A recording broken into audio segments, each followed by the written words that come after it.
స్తుతిస్తున్నాను. We were studying from the book of Revelation. ప్రకటన గ్రంథములో మనము ధ్యానము చేయుచు ఉన్నాం. Now we have come to chapter 7.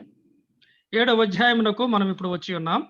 We will read a few verses in the beginning. Chapter 7 verse 1 to 3 we will read. ప్రకటన గ్రంథము 7వ అధ్యాయము మొదటి 3 వచనాలు చదువుకుందాం. అటు తర్వాత భూమి యొక్క 4 దిక్కులలో 4 దేవదూతలు నిలిచి ఉండి, భూమి మీదనైనను సముద్రం మీదనైనను ఏ చెట్టు మీదనైనను గాలి వేసుకుండునట్లు భూమి యొక్క 4 దిక్కుల వాయువులను పట్టుకొని ఉండగా చూచితిని. మరియు సజీవుడగు దేవుని ముద్రగల వేరొక దూత సూర్యోదయ దిశ నుండి పైకి వచ్చుట చూచితిని.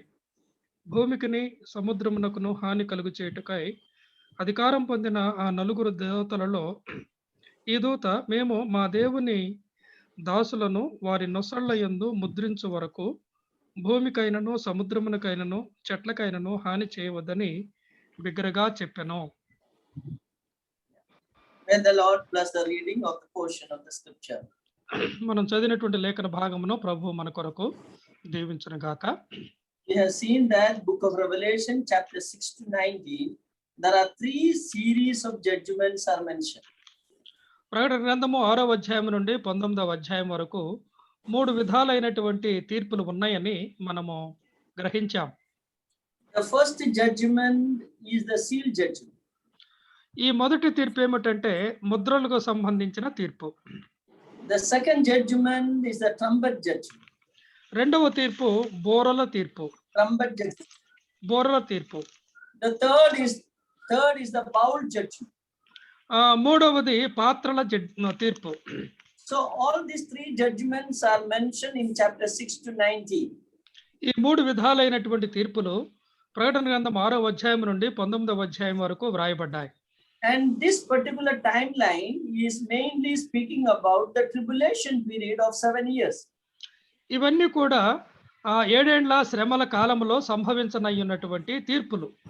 So this is the 7 years just before the glorious appearance of Christ. అనగా ప్రభు అయినటువంటి యేసుక్రీస్తు వారు మహిమతో భూలోకానికి రాక మునుపు జరిగే సంభవాలు ఇవి. Yeah, please note down, this will start after the rapture. అయితే ఒక విషయాన్ని మీరు గమనించాలి. ఈ తీర్పులు ఎప్పుడు సంభవిస్తాయి అంటే, లేక శ్రమల కాలం ఎప్పుడు ప్రారంభం అవుతుందంటే సంగమ పైకెత్తబడిన తర్వాత.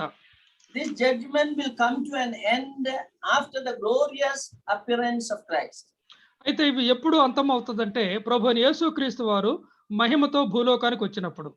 So the events that is happening at the second coming of Lord Jesus Christ is described here. కాబట్టి ప్రభు అయినటువంటి యేసుక్రీస్తు వారి యొక్క రెండవ రాకడకు సంబంధించినటువంటి విషయాలు వ్రాయబడ్డాయి ఈ గ్రంథంలో. And the question is arising, why this judgment, so severe judgment? ఎందుకు మరి ఈ విధాలైనటువంటి మరి తీవ్రమైనటువంటి తీర్పులు? The answer we have seen last time, because the Satan is occupied this earth and he is polluted the entire earth and destroyed the earth. దీనికి కారణం ఏమిటో మనము గతకాలం అందే చూచాము. కారణం ఏమిటంటే సాతాను ఈ లోకమును తనకు హక్కు లేకుండా కూడా ఆ ప్రపంచమంతటిని లోకాన్నంతటిని తన స్వాధీనంలో ఉంచుకొని నాశనం చేశాడు. He claims that this earth belongs to him. సాతాను ఏమంటాడంటే తనకు ఎలాంటి హక్కు లేకపోయినా కానీ భూమి మీద నాకు హక్కులు ఉన్నాయని చెప్పుకుంటూ ఉన్నాడు. But we know that he is not the owner of this earth. He is an illegally occupied person. మనకు తెలుసు మరి ఈ యొక్క భూమి మీద సాతానుకి ఎలాంటి అధికారం లేదు, కానీ తనకు ఎలాంటి హక్కు లేకుండానే దానిని తన స్వాధీనం ఉంచుకున్నాడు. So to remove him, these 3 judgments are needed.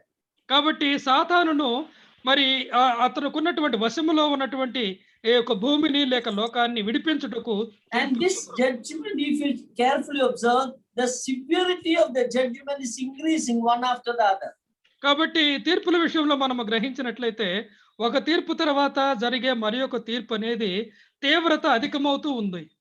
Comparatively, the seal judgment is very mild comparatively. ఈ 3 తీర్పులలో మొదటి తీర్పు అయినటువంటి ముద్రలు అనేటువంటి తీర్పు రాబోయే 2 తీర్పుల కంటే కూడా కొంత తక్కువే. Whereas the second one, the trumpet judgment, is much more severe than that seal judgment.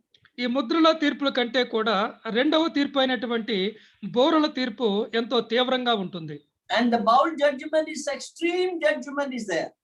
అయితే ఆ తర్వాత చివరి తీర్పు అయినటువంటి పాత్రల తీర్పు ఈ రెండిటి కంటే కూడా ఇంకా ఎంతో భయంకరంగా వేదనకరమైనదై ఉంటుంది. In the last week we considered chapter 6. There we see that 6 seal judgment. 6వ అధ్యాయములో 6 విధాలైనటువంటి ఈ ముద్రలకు సంబంధించిన తీర్పులను గురించి గత వారంలో మనం చూచాం. And you should understand this judgment is coming from the God, not from Satan. కాబట్టి ఈ యొక్క తీర్పులు అనేవి దేవుని యొద్ద నుండి వస్తూ ఉన్నాయి, కానీ సాతానుకు సంబంధమే లేదు. You see in verse 16, chapter 6, verse 16 and 17, if you read very clearly mentioned that they are telling that hide us from the face of him that sitteth upon the throne and from the wrath of the Lamb. మనము ఈ 16, 17 6వ అధ్యాయము వచనాలలో మనం చూచినట్లయితే అక్కడ సింహాసనాసీనుడై ఉన్న వాని యొక్కయో గొర్రెపిల్ల యొక్కయో ఆ ఉగ్రత నుండి మమ్మల్ని మరుగు చేయండి అని వారు అరుస్తూ ఉంటారు. So we can see that the wrath is not the Satan's wrath. Some people misunderstand that. It is not from Satan. It is God himself is sending the judgment. కాబట్టి యొక్క తీర్పులను దేవుడే తాను తన ఉగ్రుడై లేక కోపముతో రప్పిస్తూ ఉన్నటువంటి తీర్పులు కానీ సాతానుకు సంబంధించిన తీర్పులు కావివి. Now in verse 17 the question is asked. అయితే ఒక ప్రశ్న 17వ వచనంలో మనం చూడగలము. For the great day of the wrath is come, and who shall be able to stand? ఉగ్రత మహాదినము వచ్చెను, దానికి తాళజాలిన వాడు ఎవడు? Who can stand the judgment of God? అనగా దేవుని యొక్క తీర్పు ఎదుట నిలవగలిగిన వాడు ఎవడు? This is the judgment that is coming in the first 3.5 years of the tribulation period. ఈ మహాశ్రమల కాలంలో ఉన్నటువంటి మొదట 3.5 సంవత్సరముల కాలంలో రానయ్యున్నటువంటి తీర్పులు ఇవి.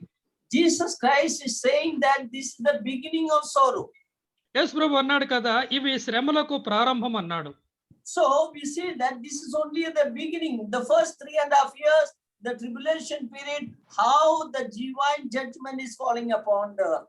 కాబట్టి ఇక 7 సంవత్సరాలలో మొదటి సగమైనటువంటి 3.5 సంవత్సరాల కాలంలో రానయ్యున్నటువంటి యొక్క తీర్పులు ఈ విధంగా ఉంటాయని ప్రభు పలికాడు. The question is who shall stand? అయితే ఇక్కడ ప్రశ్న ఏమిటంటే ఇలాంటి తీర్పులకు మరి నిలవగలిగినటువంటి వారు ఎవరు? Now as an answer to this question we see in chapter 7. దీనికి సమాధానము మనం 7వ అధ్యాయంలో చూడగలం. In chapter 7 we see some group of people selected by God. They can withstand this wrath of God. అయితే 7వ అధ్యాయంలో దేవుని చేత ఎన్నుకోబడినటువంటి కొందరు ఈ తీర్పులను తట్టుకోగలరు. So in chapter 7 is describing an event or some events that is going to take place during this tribulation period. ఈ శ్రమల కాలంలో సంభవించనయ్యున్నటువంటి ఒక సంఘటనను గురించి 7వ అధ్యాయంలో వ్రాయబడింది.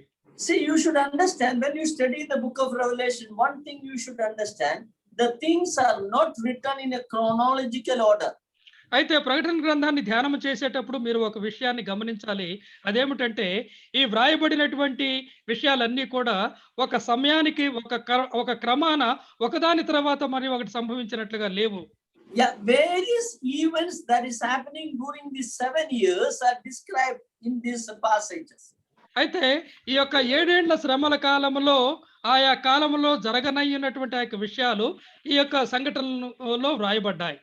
So in chapter 7 we see such an incident that is happening during the 7 years of tribulation period. ఈ 7 ఏండ్ల శ్రమల కాలంలో జరగనయ్యున్నటువంటి ఒక సంఘటన 7వ అధ్యాయంలో మనం చూడగలం. There we see two groups of people. ఇక్కడ 2 వర్గాలుగా ఉన్నటువంటి ప్రజలను మనం చూడగలం. One group is saved and they are preaching the gospel everywhere. కాబట్టి వీరిలో ఒక వర్గం ఎవరంటే రక్షింపబడినటువంటి వీరు సువార్తను ప్రకటిస్తూ ఉన్నటువంటి ఒక వర్గం. Definitely they can withstand this wrath of God. కాబట్టి ఈ యొక్క మొదటి వర్గానికి చెందినటువంటి వీరు దేవుని యొక్క ఉగ్రతను తట్టుకోగలరు. They will pass through the 7 years and no one can touch them. కాబట్టి ఈ యొక్క 7 ఏళ్ల శ్రమల కాలంలో వీరు ఉంటారు, కానీ వీరు అదే రీతిగా వీటిని తట్టుకోగలిగినటువంటి స్థితి వారు కలిగి ఉంటారు. So the first group is a Jewish group. కాబట్టి యొక్క మొదటి వర్గానికి చెందినటువంటి వారు ఎవరంటే యూదులు. Verse 1 to 8 we read about that group. ఈ యొక్క మొదటి 7వ అధ్యాయం మొదటి వచనం నుండి 8వ వచనం వరకు ఉన్నటువంటి వారు యూదులు. Yeah, you can see the second group, they are Gentiles, ఇక రెండో వర్గానికి చెందినటువంటి ప్రజలు ఎవరంటే అన్యులు. saved from all the tribes and all the languages. అనగా భూలోకములో అనేకమైనటువంటి జాతులు, తెగల నుండి రక్షింపబడినటువంటి అన్యులు వీరు.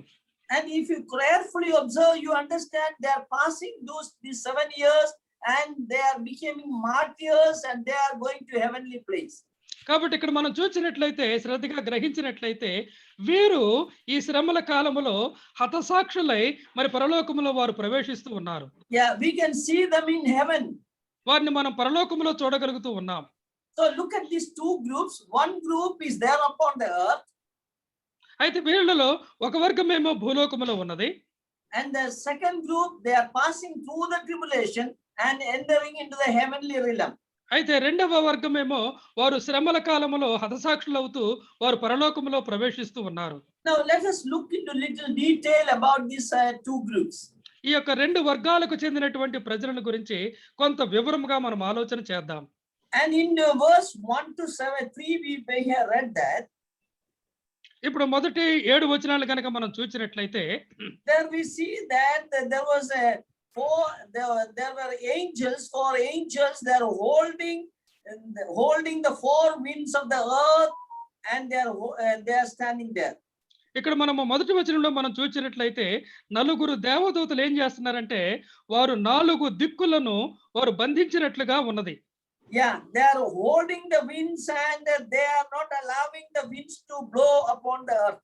కాబట్టి 4 దిక్కులలో ఉన్నటువంటి ఆ వాయువులను అనగా గాలిని పట్టుకొని ఆ గాలిని వారు అలా బంధించినట్లుగా ఉన్నది. What does it mean by that? అనగా దీని అర్థం ఏమిటి? That means they are preventing the judgment for a time being. అనగా ఈ యొక్క తీర్పు అనేది భూమి మీద పడకుండా కొంత మట్టుకు కొంతకాలం మట్టుకు వారు ఆపుతూ ఉన్నారు. We know that in the Bible various times the word wind is used in the sense of judgment of God. కాబట్టి మరి పరిశుద్ధ గ్రంథములో మనము వాయువు అనేటువంటి మాటను మనం చూసినట్లయితే అది దేవుని యొక్క తీర్పుకు గుర్తుగా మనం చూడగలం. If you want, you can know that Isaiah chapter 25 verse 4, we read that the wind is referred as the judgment of God. ఉదాహరణకి యెషయా గ్రంథము 25వ అధ్యాయము 4వ వచనాన్ని మనం చూసినట్లయితే అక్కడ ఆ యొక్క వాయువు అనేది దేవుని యొక్క తీర్పుకు సంకేతంగా వాడబడింది. Yeah, look at that, the storm, and it is mentioned, it is like a judgment of God. అక్కడ మనం చూసినట్లయితే 3-4 వచనాలు కనుక మనం చూసినట్లయితే అక్కడ గాలివాన, తర్వాత ఈ విషయాలు అక్కడ వెట్ట తగిలినటువంటి పరిస్థితి, అది దేవుని యొక్క తీర్పుకు సంబంధించిన విషయం. Yeah, so we understand that there is going to be a great judgment that is going to come upon the earth. కాబట్టి భూలోకం మీదకి దేవుడు కుమ్మరించనయ్యున్నటువంటి గొప్ప తీర్పు ఉన్నది. But God is preventing that judgment for a short time. అయితే ఈ యొక్క తీర్పును దేవుడు కొంత మట్టుకు కొంతకాలము దానిని నిలిపివేస్తూ ఉన్నాడు.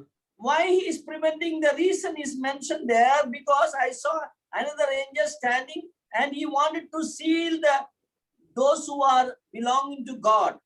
అనగా ఎందుకు మరి దేవుని యొక్క తీర్పు కొంత అక్కడ ఆపివేయబడిందంటే దేవునికి చెందినటువంటి ఆ యొక్క ప్రజలను ముద్రించుట కొరకై.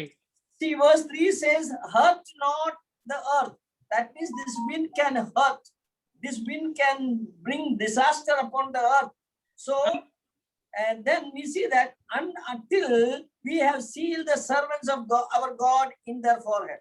కాబట్టి 3వ వచనంలో మనం చూడగలుగుతూ ఉన్నాము, మేము మా దేవుని దాసులను వారి నొసళ్ళ యందు ముద్రించే వరకు భూమికైనను సముద్రముకైనను హాని చేయవద్దని బిగ్గరగా చెప్తున్నాడు.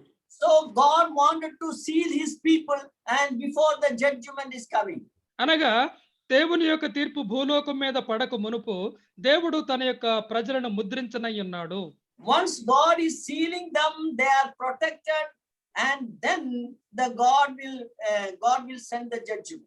కాబట్టి ఎప్పుడైతే దేవుని యొక్క ముద్రను కలిగినటువంటి వారు భూలోకములో ఉంటారో వారికి ఈ యొక్క తీర్పులు కానీ శ్రమలు కానీ వారికి ఎలాంటి ప్రమాదాన్ని కలిగించవు.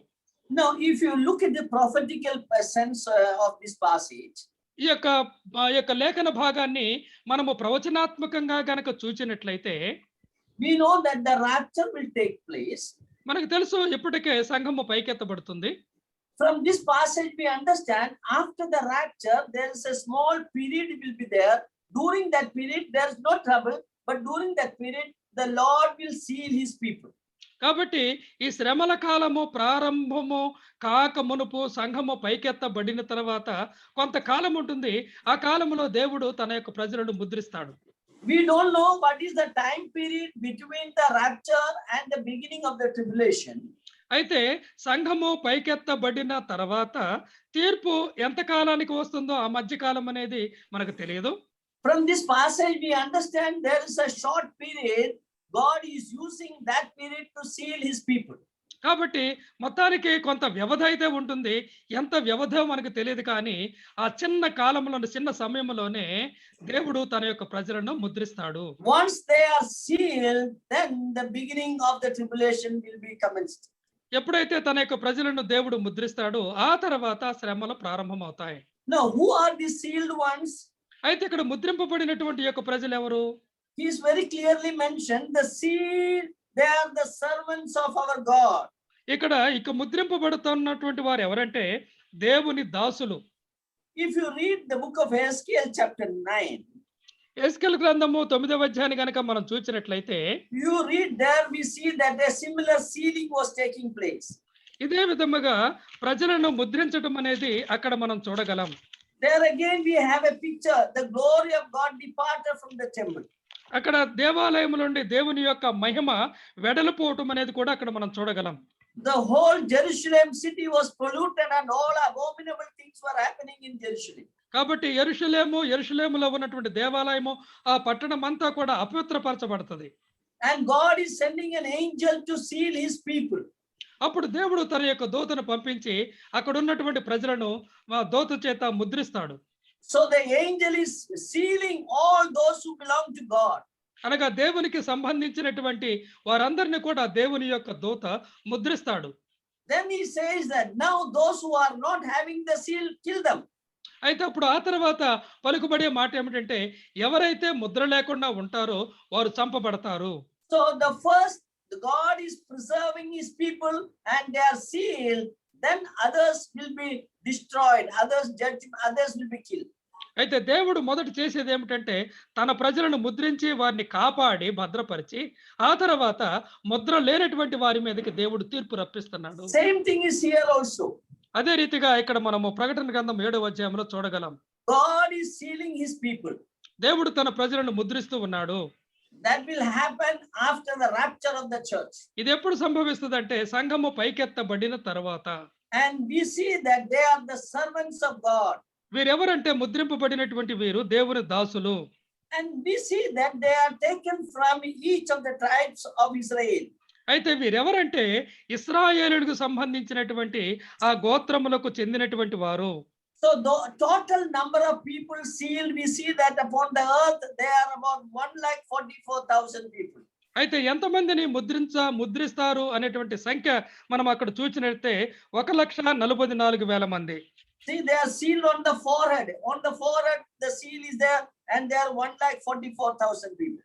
అయితే ఇక్కడ మనం చూసినట్లయితే వారు ముద్రింపబడినటువంటి వారు 1,44,000 మంది ఉన్నారు. వారు నొసళ్ళ మీద ముద్రింపబడ్డారు. They are taken from each tribe. అనగా 12 గోత్రాలకు చెందినటువంటి ఆ ఇశ్రాయేలు గోత్రాలకు చెందిన వారు వీరు. Some church people, they think that they are belonging to this group. అయితే కొంతమంది ఏమంటారంటే మేమే ఈ యొక్క ముద్రింపబడినటువంటి వారికి సంబంధించిన వారమని కొన్ని సంఘాలకు చెందినటువంటి వారు చెప్పుకుంటారు. You know, there is a group of church called the Pentecost, TPM. అది పెంటికోస్ట్ అనేటువంటి సంఘం ఒకటి ఉన్నది. That is TPM, Tilon Pentecost, or now they call T Pentecost. That is T Pentecost అని ఒక ప్రత్యేకమైన ఒక సంఘం ఉంది. And the pastors, they wear only the white cloth. అక్కడ ఉన్నటువంటి ఆ పాస్టర్లు తెల్ల బట్టలే వేసుకుంటారు. And they remain without marriage. వారు వివాహాలు చేసుకోరు. And those people, they claim that they are this 1,44,000. వారు ఏమంటారంటే మేమే ఈ యొక్క 1,44,000 ముద్రింపబడిన వారమని చెప్పుకుంటారు. And if somebody comes and tells that to you or talk to you like that, you can ask them one question. అప్పుడు అలాంటి వారు ఒకవేళ మీ దగ్గరికి ఎవరైనా ఎదురు పెడితే అప్పుడు మీరు ఒక ప్రశ్న వేయండి. Then you ask, you belong to which tribe of which tribe? అప్పుడు మీరు వాళ్ళని ఏమని అడగాలంటే, ఈ 12 గోత్రాల్లో ఏ గోత్రానికి మీరు చెందిన వారయ్యా అని అడగండి. If you ask them, they will get confused. They don't know which tribe they belong. Where from each tribe it was taken. కాబట్టి వారు ఏ గోత్రానికి చెందినటువంటి వారో వారికి తెలియదు. ఏం సమాధానం చెప్పాలో కూడా వాళ్ళకి తెలియదు. There are even some other church groups are there. They will Jehovah Witnesses like that, this cult group. They also believe that they are belonging to this group. అదే రీతిగా యెహోవా సాక్షులని మరి సంఘాలకు, వర్గాలకు చెందినటువంటి వారు కూడా మేము ముద్రింపబడతాము అనే మాట చెప్తారు. They are all wrong thing. That is not the right. It is really Jewish people from the 12 tribes of Israel. అయితే ఇక్కడ వ్రాయబడినటువంటి లేఖనం సత్యం ఏమిటంటే వీరందరూ కూడా యూదులకు సంబంధించినటువంటి 12 గోత్రాలకు చెందినటువంటి వారే కానీ అన్యులకు సంబంధించిన వారు కానే car. 1,44,000 people are going to be sealed. కాబట్టి 1,44,000 మంది ముద్రింపబడతారు. And because of that, they are going to preach the gospel throughout the world. కాబట్టి ఈ రీతిగా ముద్రింపబడినటువంటి వీరందరూ కూడా ప్రపంచమంతటా కూడా సువార్తను ప్రకటిస్తారు. You know, the church is not there at that time. మనకు తెలుసు అప్పటికి సంఘం పైకెత్తబడుతుంది కనుక భూలోకంలో సంఘం ఉండదు. But the preaching of the gospel will continue. కానీ సువార్త అనేది ప్రకటన కొనసాగుతూనే ఉంటుంది. And that preaching of the gospel is done by this 1,44,000 people. ఈ సువార్తను ఆ కాలంలో ప్రకటించేది ఎవరంటే ముద్రింపబడినటువంటి 1,44,000 మంది. In Matthew chapter 24, last week we studied about it. మరి గత వారములో మనము మత్తయి సువార్త 24వ అధ్యాయం గురించి కొన్ని విషయాలు మనం ఆలోచన. Signs of the Lord's coming is described there. ఇక్కడ ప్రభు అయినటువంటి యేసుక్రీస్తు వారి యొక్క రెండవ రాకడకు సంబంధించిన సూచనలు ఉన్నాయి. Then the Lord in chapter 24 verse 14, Lord is telling when the end time will come. అయితే ఆ యొక్క అంత్యకాలము ఎలా వస్తుంది అనే విషయాన్ని గురించి కూడా ప్రభు అక్కడ చెప్పడం జరిగింది. 14వ వచనంలో verse 13 and 14. 13, 14 వచనాలు మనం చదువుదాం. మత్తయి సువార్త 24, 13, 14. అంతము వరకు సహించిన వాడెవడో వాడే రక్షింపబడును. మరియు ఈ రాజ్య సువార్త సకల జనములకు సాక్షార్థమై లోకమందంతటను ప్రకటింపబడును. అటు తర్వాత అంతము వచ్చును. Yeah, Lord is telling finally when you see all these signs, finally you should understand the gospel of the kingdom will be preached up to the end of the earth. కాబట్టి ఈ యొక్క సూచనలు అయిపోయిన తర్వాత ఈ రాజ్య సువార్త అనేది లోకములో అంటే అంతటా కూడా ప్రకటింపబడుతుంది సువార్త. Then shall the end come. ఆ తర్వాత అంతం వస్తుందని వ్రాయబడింది. So the Lord will come, or the end of the age will come when the gospel will preached all throughout the world. కాబట్టి ప్రపంచమంతటా కూడా ఈ రీతిగా సువార్త ప్రకటింపబడిన తర్వాత ప్రభు మహిమలో వస్తాడు. Please note down Matthew 24 verse 14 says that the gospel of the kingdom. ఇక్కడ మనం చూసినట్లయితే 24వ అధ్యాయం 14వ వచనంలో ఆ సువార్త ప్రకటింపబడినటువంటి సువార్త రాజ్య సువార్త. Yeah, today what we preach is not the gospel of the kingdom. We are preaching the gospel of grace. కాబట్టి ఇప్పుడు మనం ప్రకటన చేసేది పరలోకానికి సంబంధించినటువంటి కృపా సువార్త మనం ప్రకటన చేస్తున్నాం. కానీ ఆ దినాలలో వారు రాజ్య సువార్త ప్రకటిస్తారు. Yeah, we are telling the grace of God. Believe Lord Jesus Christ going to save you. ఇప్పుడు మనం ప్రకటించేది ఏమిటంటే ప్రభునందు విశ్వాసం ఉంచండి, విశ్వాసం ఉంచితే దేవుడు కృప చేత రక్షిస్తాడని ప్రకటన చేస్తాం. But what this 1,44,000 are going to preach? అయితే యొక్క 1,44,000 మంది యేసు వార్త ప్రకటన చేస్తారు. Please note down, they are going to preach the gospel of the kingdom. కాబట్టి వారు ప్రకటన చేసేది ఏమిటంటే రాజ్య సువార్త. John the Baptist, he preached the gospel of the kingdom. అదే రీతిగా బాప్తిస్మిచ్చు యోహాను ప్రకటించింది కూడా రాజ్య సువార్తే. When Jesus came, he preached the gospel of the kingdom. అదే రీతిగా ప్రభు అయినటువంటి యేసుక్రీస్తు వారు బహిరంగ పరిచర్యలో రాజ్య సువార్త ప్రకటించాడు. What was the gospel of the kingdom they preached? అనగా రాజ్య సువార్త అంటే అర్థం ఏమిటి? They said, repent, the kingdom of God is at hand. కాబట్టి మారు మనసు పొందండి, దేవుని యొక్క రాజ్యము సమీపముగా ఉన్నది. Yeah, the kingdom of God is at hand. They were preaching that, repent, the kingdom of God is at hand. మీరు మారు మనసు పొందండి, దేవుని యొక్క రాజ్యము సమీపముగా ఉన్నదని ప్రకటించారు. That they are preaching that the Messiah is coming to establish his kingdom. అంటే అర్థం ఏమిటంటే మెస్సియా వస్తాడు, భూలోకములో తన రాజ్యాన్ని స్థాపిస్తాడు. So this is the message normally they give to the Jewish people. కాబట్టి ఈ యొక్క రాజ్య సువార్త సహజంగా ప్రకటించేది ఎవరికంటే యూదులకి. So you know that 1,44,000 they are preaching among the Jewish people. Also they will preach all over the world. కాబట్టి ఇక్కడ 1,44,000 మంది ఈ యొక్క రాజ్య సువార్తను యూదులకు, అదే రీతిగా లోకమంతటా కూడా వాళ్ళు ప్రకటన చేస్తారు. So as a result of this preaching, ఈ రీతిగా రాజ్య సువార్త ప్రకటింపబడుటను బట్టి thousands and thousands of the Gentiles will be saved. వేవేల మంది అన్యులు రక్షింపబడతారు. See, there we see in the heavenly place, there are a lot of people, those who are saved. ఇక్కడ మనం చూసినట్లయితే ఆ యొక్క పరలోకములో లేక వారు చాలా మంది అక్కడ ప్రవేశిస్తూ ఉన్నట్లుగా మనం చూడగలుగుతూ ఉన్నాం. Yeah, verse 9 and 10 you'll read there. 9-10 వచనాలు మనం చూసినట్లయితే Please read that. అటు తర్వాత నేను చూడగా, ఇదిగో ప్రతి జనములో నుండి, ప్రతి వంశములో నుండి, ప్రజలలో నుండి, ఆయా భాషలు మాట్లాడు వారిలో నుండి వచ్చి ఎవడును లెక్కింపజాలని ఒక గొప్ప సమూహము కనబడెను. వారు తెల్లని వస్త్రములు ధరించుకున్న వారై ఖర్జూరపు మట్టలు చేత పట్టుకుని సింహాసనము ఎదుటను గొర్రెపిల్ల ఎదుటను నిలువబడిరి. They are cried with a loud voice, saying, "Salvation is our God, who sitteth upon the throne and unto the law." 10వ వచనంలో సింహాసనాసీనుడైన మా దేవునికిని గొర్రెపిల్లకును మా రక్షణకై స్తోత్రం అని మహాశబ్దముతో ఎలుగెత్తి చెప్పిరి. Now who are these people? అంటే వీరెవరు మరి? Look at that verse 14 and 15. 14-15 వచనాలు గనక మనం చూసినట్లయితే, అందుకు నేను అయ్యో నీకే తెలియననగా అతడు ఇలాగ నాతో చెప్పాను, వీరు మహాశ్రమల నుండి వచ్చిన వారు గొర్రెపిల్ల రక్తములో తమ వస్త్రములను ఉదుకుకొని వాటిని తెలుపు చేసుకొనిరి. Yeah, that next verse 4. 14 I have read, 15 also. Okay, 14. Okay, that is enough. And we see that here very clearly mentioned that they came out of the great tribulation. కాబట్టి ఇక్కడ మనము 14వ వచనంలో గమనించగలము, వీరెవరంటే మహాశ్రమలో నుండి వచ్చిన వారు. And have washed their robes and made them white in the blood of the Lamb. గొర్రెపిల్ల రక్తములో తమ వస్త్రములను ఉదుకుకున్నటువంటి వారు. So from this we can understand they are saved Gentiles. అనగా వీరెవరంటే రక్షింపబడినటువంటి అన్యులు. Please note down, this is not church. కాబట్టి గమనించాలి, ఇది అనగా సంఘానికి సంబంధించిన విషయం కాదు. Church is already taken as a result of rapture. కాబట్టి సంఘం అనేది ఈ యొక్క సంఘటన జరగక మునిపే పైకెత్తబడుతుంది.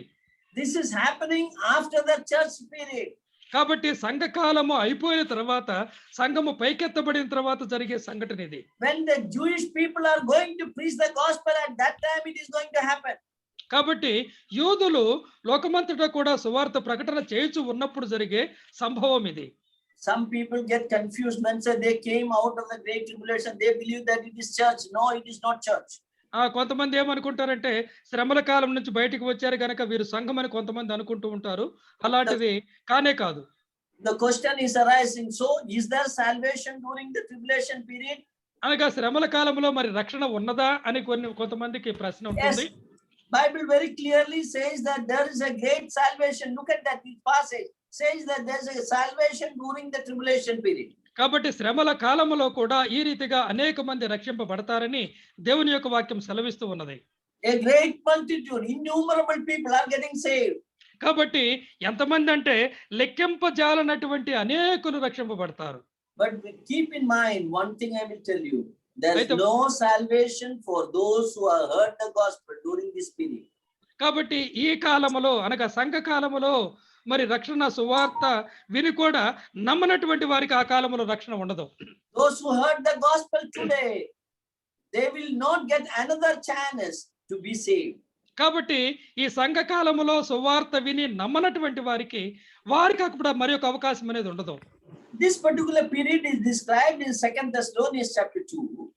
ఈ యొక్క ప్రత్యేకమైనటువంటి యొక్క కాలానికి సంబంధించినటువంటి ఆ విషయాన్ని మనము 2వ తెస్సలోనిక పత్రికలో చూడగలం. If you read 2 Thessalonians chapter 2 verse 1 to 12, we see that described about the Antichrist and coming of the Lord Jesus Christ and destruction of Antichrist. So many things are mentioned there. ఇక్కడ మనము 2వ తెస్సలోనిక పత్రిక 2వ అధ్యాయంలో మరి క్రీస్తు విరోధి, ఆ తర్వాత ప్రభు అయినటువంటి యేసుక్రీస్తు వారి యొక్క రాకడ, ఆ తర్వాత సంభవించే ఆ యొక్క సంఘటనల గురించి ఈ 2వ అధ్యాయంలో మనం చూడగలం. In that, but I don't want to elaborate that passage that speaks about all that is happening during the time of tribulation. కాబట్టి శ్రమల కాలంలో ఏమేమి సంభవిస్తది అనేటువంటి కొన్ని విషయాలు ఈ 2వ అధ్యాయంలో వ్రాయబడ్డాయి. I wanted to draw your attention to chapter 2 verse 10 and 10 to 12. కాబట్టి ఈ 2వ తెస్సలోనిక పత్రిక 2వ అధ్యాయము 10వ వచనం నుండి 12వ వచనం వరకు మనము చూద్దాం. Look at that. During that time, there is a gospel preaching will be there, but those who heard the gospel, God will not allow them to believe it. అయితే ఇక్కడ మనం చూసినట్లయితే అక్కడ సువార్త ప్రకటింపబడుతూ ఉంటుంది, కానీ అయితే సువార్త ప్రకటింపబడినటువంటి వారికి అక్కడ రక్షణ అనేది దొరకదు. See verse 10, you please read that. ఆ 10వ వచనాన్ని నేను చదువుతాను. దుర్నీతిని పుట్టించు సమస్త మోసముతోను నశించుచున్న వారిలో సాతాను కనబరుచు బలమును అనుసరించి యుండును. Yeah, look at that. With all delusion of unrighteousness in them that perish, God will send a delusion upon them. God will send a blindness upon them so that they should not believe the gospel. కాబట్టి సువార్తను వారు అంగీకరించకుండా ఉండుటకు దేవుడు వారి యొక్క మనోనేత్రాలు మూయబడినట్లుగా చేస్తాడు. Yeah, look at that very clear. God shall send them strong delusion. It's very clear, verse 11. Yes, 11వ వచనంలో ఇందుచేత సత్యమును నమ్మక దుర్నీతి యందు అభిలాష గల వారందరూ శిక్షావిధి పొందుటకై అబద్ధమును నమ్మునట్లు మోసము చేయు శక్తిని దేవుడు వారికి పంపుచూ ఉన్నాడు. Now, why God is sending a strong delusion? ఈ రీతిగా దేవుడు ఎందుకు అలాంటి ఆ యొక్క ముసుగు లాంటి ఆ యొక్క మోసాన్ని లేక వారికి పంపిస్తూ ఉన్నాడు? Reason is also mentioned there. దానికి కారణము కూడా అక్కడ రాయబడి ఉన్నది. Look at that. Because they received not the love of the truth. అనగా వారు ఆ యొక్క సత్యమును నమ్మక అనేటువంటి మాట ఉన్నది. So when the church was there, they heard the gospel, but they did not receive this truth. So when they hear during the tribulation time, God will not allow them to believe. అయితే సంఘకాలములో వారికి సువార్త ప్రకటింపబడింది. సువార్త ప్రకటింపబడినా కానీ వారు రక్షణ పొందలేదనగా వారు విశ్వాసం ఉంచలేదు కనుక అలాంటి వారు ఈ శ్రమల కాలంలో రక్షణ పొందరు. Instead of that, what they will do? అయితే వారు రక్షింపబడకుండా అనగా విశ్వాసం ఉంచకుండా ఏం చేస్తారు వారు? Look at verse 11, last part. They should believe a lie. వారు అబద్ధమును నమ్ముతారు. The lie means the Antichrist is lie. Jesus is the truth and the Antichrist is lie. ప్రభు అయినటువంటి యేసుక్రీస్తు వారేమో సత్యము, మరి క్రీస్తు విరోధి ఏమో మరి అతడు అబద్ధికుడు. So instead of believing in Jesus Christ, they will believe in Antichrist and they will perish. కాబట్టి వారు ప్రభువునందు విశ్వాసం ఉంచకుండా మరి క్రీస్తు విరోధి యందు విశ్వాసం ఉంచుతారు కనుక వారు నశిస్తారు అనేటువంటి మాటలు ఇక్కడ మనం చూడగలుగుతాం. So this verse very clearly suggests that even though those who heard the gospel today, even if they hear the gospel again, God will not allow them to believe that. కాబట్టి ఈ సంఘ కాలములో కృపాకాలములో రక్షణ సువార్త విని రక్షింపబడనటువంటి వారు అవిశ్వాసములోనే కొనసాగినటువంటి వారికి రెండవ అవకాశము శ్రమల కాలంలో ఉండదు. There is no second chance those who heard the gospel today. కాబట్టి ఈ కృపాకాలములో సువార్త విని విశ్వసించినటువంటి వారికి మరొక అవకాశము శ్రమల కాలంలో ఉండదు. But we know that even now in the world, thousands and thousands of people are there, they never heard the gospel. కాబట్టి నేటి కాలంలో కూడా ఇప్పటికి కూడా మనం చూసినట్లయితే ఇంకను సువార్త విననటువంటి వారు, సువార్త అందనటువంటి ప్రాంతాలు ఎన్నో ఉన్నాయి. So those who never heard the gospel will have another chance to listen the gospel and believe in him. కాబట్టి ఆ రీతిగా ఈ సంఘకాలములో దేవుని యొక్క సువార్త విననటువంటి ప్రజలకు ఆనాడు సువార్త ప్రకటింపబడుతుంది, వారు రక్షింపబడతారు. Some people think that when the church is taken away, the Holy Spirit is also taken away. కొంతమంది ఏమంటారంటే సంఘము పైకెత్తబడిన తర్వాత పరిశుద్ధాత్ముడు కూడా పైకి అనగా లోకము నుండి వెళ్ళిపోతాడు అని అంటారు. Not like that. Holy Spirit will be here upon the earth as it was in the Old Testament. పాత నిబంధనలో ఏ రీతిగా పరిశుద్ధాత్ముడు ఉండి కార్యాలు జరిగించాడో అదే రీతిగా పరిశుద్ధాత్ముడు ఉంటాడు. Without the Holy Spirit, no one can be saved. ఎందుకంటే పరిశుద్ధాత్ముడు లేకుండా ఏ వ్యక్తి కూడా రక్షణ పొందనేరడు. But the ministry of the Holy Spirit is different from the New Testament time. అయితే ఇప్పుడు సంఘకాలములో ఉన్నటువంటి పరిశుద్ధాత్ముని యొక్క పరిచర్య అప్పుడున్నటువంటి పరిచర్యకు వేరుగా ఉంటుంది. In the New Testament, the ministry is indwelling spirit. We are dwelling in our heart. కాబట్టి నేటి కాలములో సంఘకాలములో పరిశుద్ధాత్ముడు విశ్వాసులైనటువంటి మనలో నివాసం ఉంటూ ఉన్నాడు. But the Holy Spirit will continue its ministry even tribulation period, and it will save thousands of people. కాబట్టి శ్రమల కాలములో కూడా పరిశుద్ధాత్ముని యొక్క పరిచర్య ఉంటుంది. అందువల్లనే ఎంతో మంది రక్షణ పొందుతూ ఉంటారు. So please keep in mind the salvation is there during the tribulation, and it is like the Old Testament time. కాబట్టి పాత నిబంధనలో ఏ రీతిగా విశ్వాసం ఉంచి రక్షింపబడినటువంటి వారు ఉన్నారో అదే రీతిగా శ్రమల కాలములో కూడా విశ్వాసం ఉంచి రక్షింపబడేవారు ఉంటారు. Now let us look into these two groups briefly. కాబట్టి ఈ యొక్క రెండు వర్గాలకు చెందినటువంటి ఆ యొక్క ప్రజల గురించి క్లుప్తంగా కొన్ని విషయాలు చూద్దాం. Look at the first group. They are the Jewish people. ఆ మొదటి వర్గానికి చెందినటువంటి వారు ఎవరంటే యూదులు. They are sealed from the 12 tribes. కాబట్టి 12 గోత్రాలకు చెందినటువంటి యూదులు ముద్రింపబడతారు. The other group, innumerable number, they are Gentiles. ఆ తర్వాత ఇక్కడ లెక్కింప శక్యము కానటువంటి వారున్నారే వారెవరంటే అన్యులు. Here we can say the number 1,44,000 number is very clear. కానీ యూదులు ముద్రింపబడినటువంటి యూదుల యొక్క సంఖ్య వ్రాయబడింది 1,44,000 మందిని. But in the Gentiles we see no man could count them. కాబట్టి రక్షింపబడినటువంటి ఆ కన్నుల విషయంలో మనం చూసినట్లయితే ఎవరు లెక్కింపజాలనేటువంటి గొప్ప సమూహం. Now about Jewish people we see that they are on the earth. అయితే యూదుల విషయానికి మనం వచ్చినట్లయితే వారు భూమి మీదనే ఉంటారు. Whereas we see the Gentiles, they are in heavenly place. కాబట్టి ఈ యొక్క అన్ని రక్షింపబడినటువంటి యొక్క అన్యులేమో మరి పరలోకములో ఉంటారు. That in the first one they are doing in the tribulation, they are passing through the tribulation. ఇక్కడ మనం చూసినట్లయితే వారు శ్రమల కాలములో కొనసాగుతూనే ఉంటారు. Because they are sealed by the God, so God is protecting them in the midst of the tribulation. వారు శ్రమల కాలములో ఉన్నప్పటికీ కూడా దేవుని యొక్క ముద్రను వారు కలిగి ఉంటారు కనుక శ్రమల కాలములో దేవుని చేత వారు కాపాడబడతారు. But the Gentiles, they are going out of the tribulation, they are passing through the tribulation, and probably they became martyrs, and God is calling them home. కాబట్టి ఇక్కడ అన్యులైనటువంటి వారు రక్షింపబడతారు. రక్షింపబడిన తర్వాత వారు అనేకమైనటువంటి శ్రమలు అనుభవిస్తూ దేవుని కొరకు హతసాక్షులై దేవుని సన్నిధికి వెళ్తారు. So Jewish people, they are sealed ones. యూదుల విషయంలో మనం చూసినట్లయితే వారు ముద్రింపబడిన వారు. And it's very clearly mentioned that they are the servants of God. వారు దేవుని యొక్క దాసులు అనేటువంటి పదము కూడా వారి గురించి వ్రాయబడింది. They are dynamic preachers. అనగా దేవుని యొక్క సువార్తను ఎంతో బలముతో ప్రకటించేవారు. Because the servants of God, they always preach the gospel. ఎందుకంటే దేవుని యొక్క దాసులు చేసే పని ఏమిటంటే దేవుని యొక్క సువార్తను ప్రకటించటం. The Gentiles, we see that they are saved ones. అన్యుల విషయంలో మనం చూసినట్లయితే వీరు రక్షింపబడినటువంటి వారు. So first group is sealed ones, other one is saved ones. కాబట్టి ఈ యొక్క యూదులైనటువంటి మొదటి వర్గానికి చెందినటువంటి వారు ముద్రింపబడిన వారు, అన్యులైనటువంటి మరి వీరేమో రక్షింపబడిన వారు.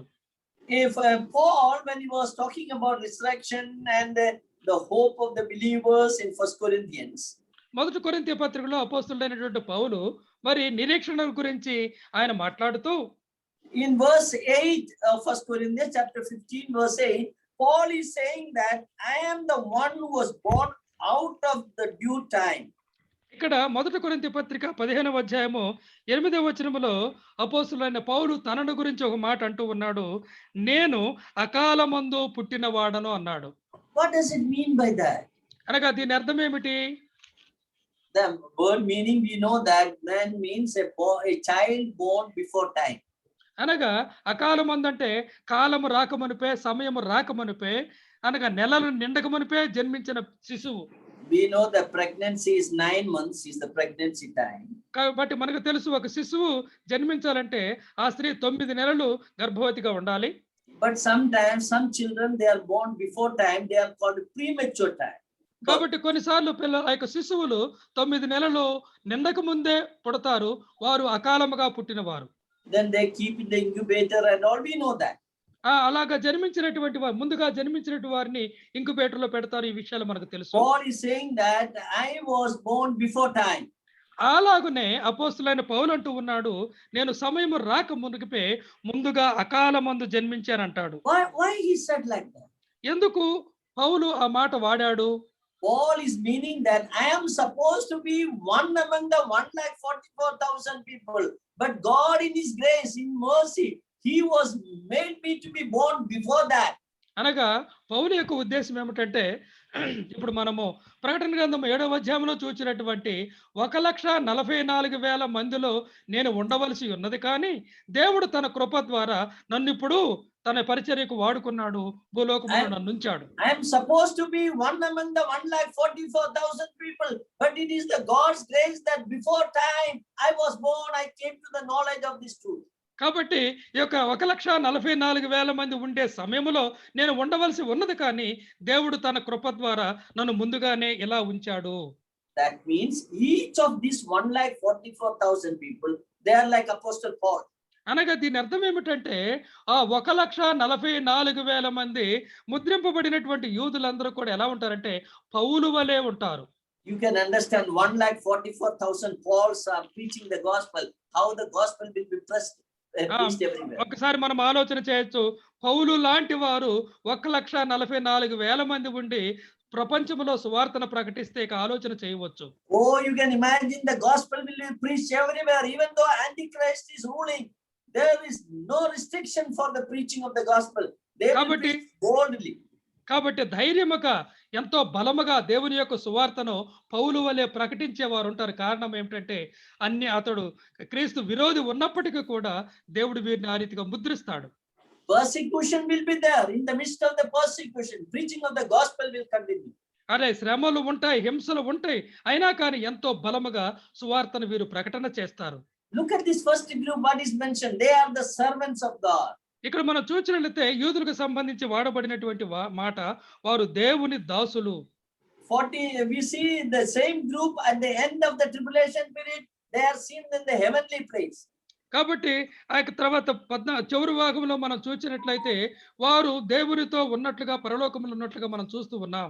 Chapter 14 we read this 1,44,000 people moving with the Lord Jesus Christ.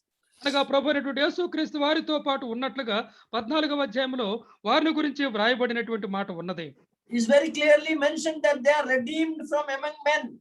అనగా మనుషుల మధ్యలో నుండి వారు విమోచింపబడిన వారు అని అక్కడ మనం చూడగలం. Yeah, they are mentioned that they are the first fruits unto God and to the Lamb.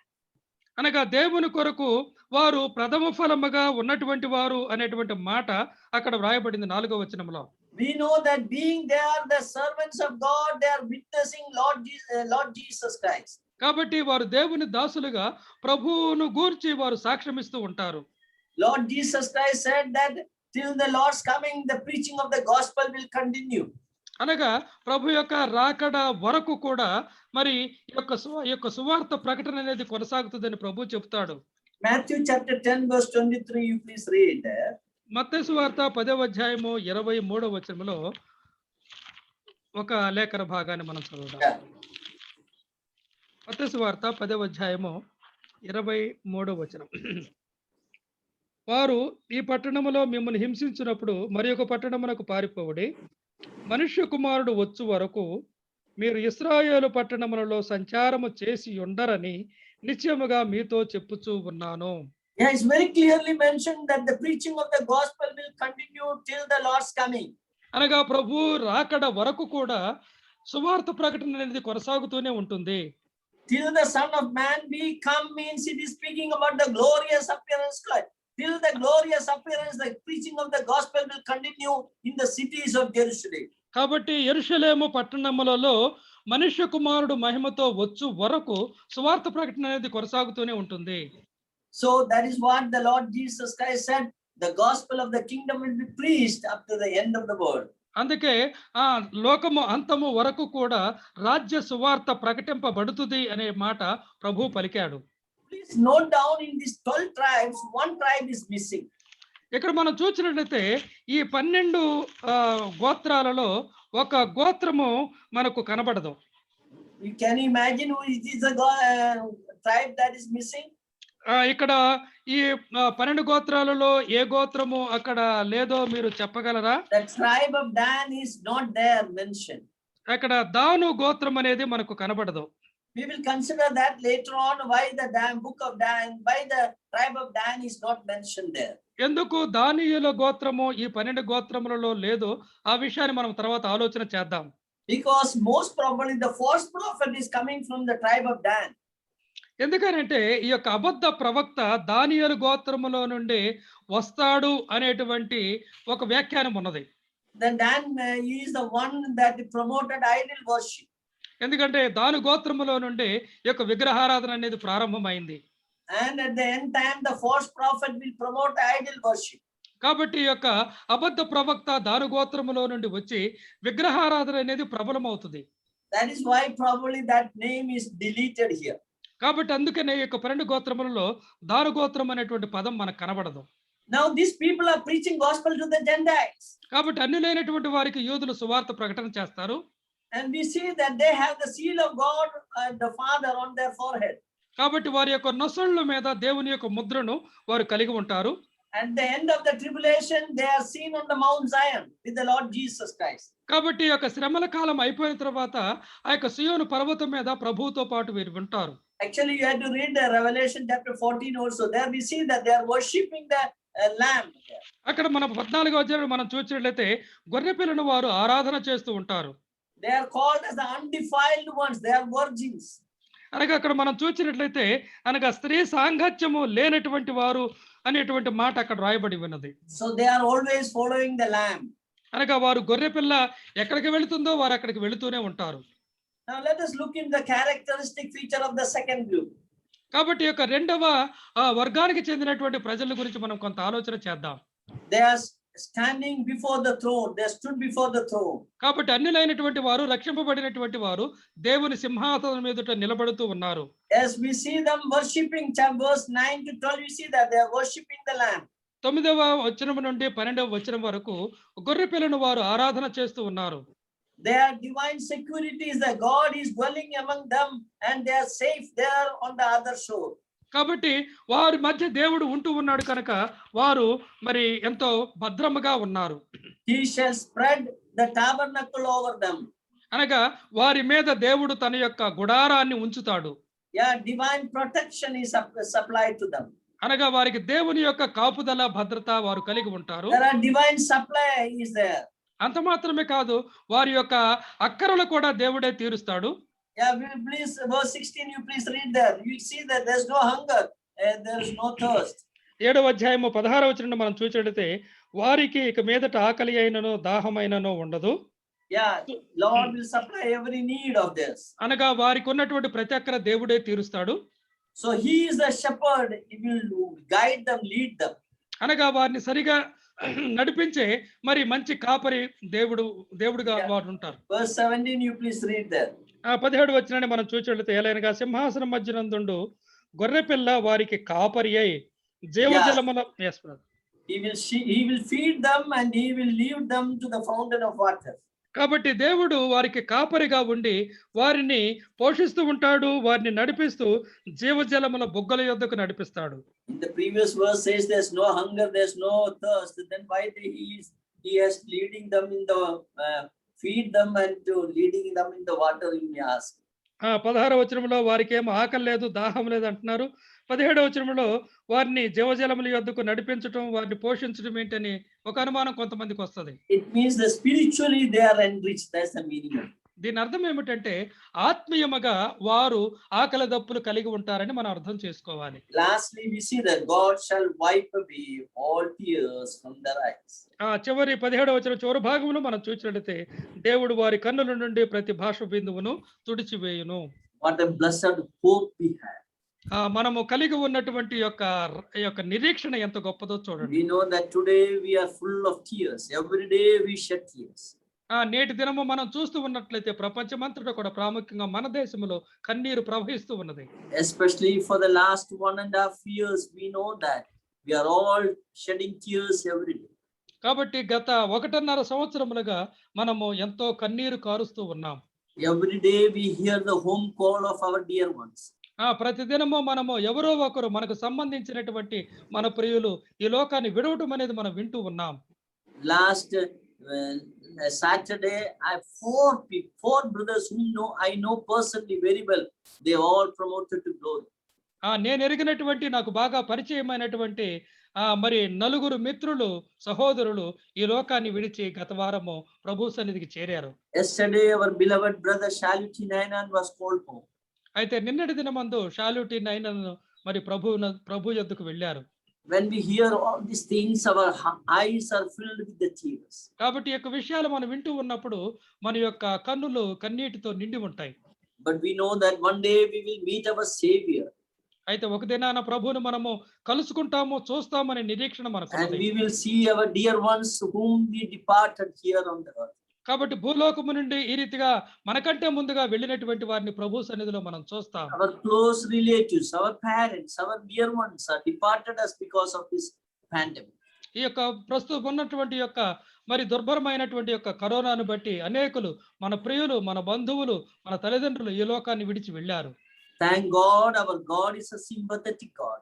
అయితే మన దేవుడు ఎంతో మరి ప్రేమ కలిగినటువంటి దేవుడు. He will wipe away all the tears from our eyes. కాబట్టి మనం కలిగి ఉన్నటువంటి ఈ కన్నీటిని అంతటిని కూడా ప్రభు తుడిచే ఒక రోజు ఉంది. That is what he did it at the tomb of the Lazarus. లాజరు మరణించినప్పుడు వచ్చినటువంటి ప్రభు చేసింది కూడా అదే. Today he is weeping with us. He shed tears. Jesus wept. అయితే ప్రభు అయినటువంటి యేసుక్రీస్తు వారు మనతో పాటు నేడు కూడా అన్నాడు లాజరు సమాధి యొద్ద కన్నీరు కార్చినట్లుగా కన్నీరు కారుస్తూ ఉన్నాడు. He is the one who is sympathizing with us. కనుక మన యొక్క బాధను, మన కష్టాన్ని, మన కన్నీటి బాష్పములను ఎరిగినటువంటి దేవుడు. After a few moments in the Lazarus tomb, Lazarus was raised and he removed the tears from their eyes. కాబట్టి అక్కడ వచ్చినటువంటి ప్రభు చనిపోయినటువంటి ఆ యొక్క లాజరును బ్రతికించుట ద్వారా తన యొక్క బంధువులు, సహోదరుల యొక్క కన్నీటిని తుడిచాడు. Yes, he wipes away our tears. కాబట్టి మన యొక్క కన్నీటిని ప్రభువు ఒక దినాన తుడిచి వేస్తాడు. May God bless these words and live with the hope that one day we will meet our Lord. కాబట్టి దేవుడు మన ఎదురుకు తీసుకుని వచ్చినటువంటి యొక్క తలంపులను మన కొరకు దీవించును గాక. ఒక దినాన ప్రభు యొక్క సన్నిధిలో దేవుని యొద్ద మన యొక్క కన్నీరు తుడవబడుతుంది. May God bless these words. ఈ యొక్క తలంపులను దేవుడు మన కొరకు దీవించును గాక. Next week you please read chapter 8 and come. వచ్చే తరగతి